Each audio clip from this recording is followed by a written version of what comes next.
Hey, it's Kelby. In this video, I'll explain how Rock My Retirement handles inflation for your expenses. Let's quickly go over it. Rock My Retirement adjusts almost all of your expenses annually based on the Consumer Price Index for that year in each scenario. There are a few exceptions in which it uses something other than CPI data. First, there are some expense categories that have their own inflation rate.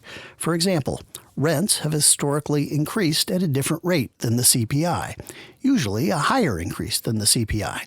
So, if you rent a home, Rock My Retirement applies an annual rent inflation multiplier based on historical rent data from the historical window. Also, property values increase faster than the CPI. So, Rock My Retirement adjusts your property taxes based on historical home price inflation data. Of course, that doesn't apply in states like California that cap property tax increases. Second, any debt you have, including mortgages, will assume that the principal and interest payment will remain constant until the debt is paid off, and that will not be adjusted for inflation. Now, some uninformed, fear-mongering types who write clickbait articles for extra cash to feed their drug habits will tell you that planning for inflation based on the CPI will radically underestimate your expenses because some expenses are likely to increase faster than the CPI. Now, that conclusion is probably wrong, even though the premise is correct.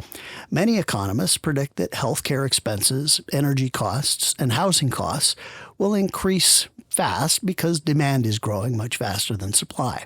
And they may be right, but that doesn't necessarily mean we need to abandon the time-tested models, and that's true for a couple of reasons. First, even though some expenses are going up faster than the CPI, many have been increasing slower than the CPI for a long time. For example, vehicles are typically the second largest expense we incur, second only to housing. But since 1975, the CPI has outpaced new car price inflation by more than double.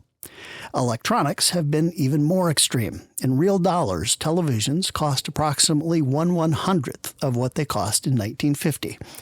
So yes, some things are getting more expensive, but technology and manufacturing improvements have brought down other expenses radically. Ultimately, what matters is not whether any particular expense rises faster than the historical inflation rate, but whether your expenses as a whole increase consistent with the historical range of inflation. And notably, that range includes some periods of ridiculously high inflation.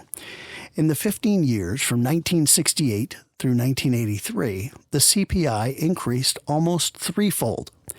That's not just one expense, that's the whole ball of wax.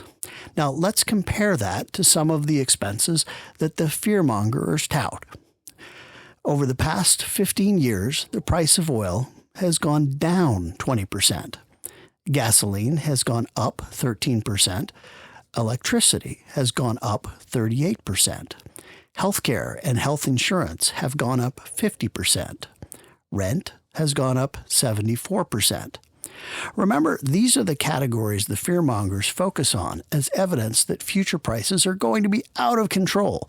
But over the past 15 years, not one of these categories has experienced inflation that is even 1/3 of what we experienced across the board between 1968 and 1983. So you need to think about how much risk you think there is that energy, rent, and healthcare are going to drive your total expenses up even more than the CPI numbers from the 1968 through 1997 scenario. The fact is that the historical data we already have includes scenarios in which prices go up at ridiculous rates. If your retirement would do fine in the 1968 through 1997 scenario, then you have to decide how much to worry that it might get even worse than that. Well, that wraps up this video on how Rock My Retirement calculates inflation for each scenario, and I hope that it helps you rock your retirement.